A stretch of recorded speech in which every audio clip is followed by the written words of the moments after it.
ఎవరు ఎక్కడ ఉండి ఎంత కృతజ్ఞతతో బతికినవాడు కానివ్వండి, ఎప్పుడూ ఆయన పేరెత్తనివాడు కానివ్వండి, గోవిందా అని కూడా అననివాడు కానివ్వండి, కానీ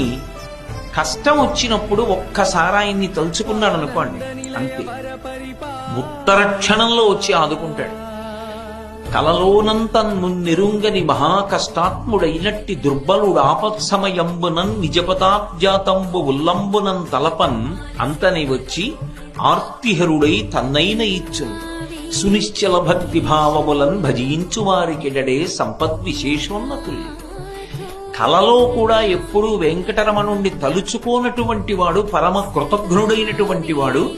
ఆపత్కాలంలో ఏదైనా పెద్ద కష్టం వచ్చి మీద పడిపోయి తన దగ్గర ఉన్నటువంటి ఉపకరణముల చేత తన బుద్ధి చేత తాను తప్పించుకోవడం సాధ్యం కాదు అన్న విషయాన్ని బుద్ధి చేత రూఢం చేసుకుని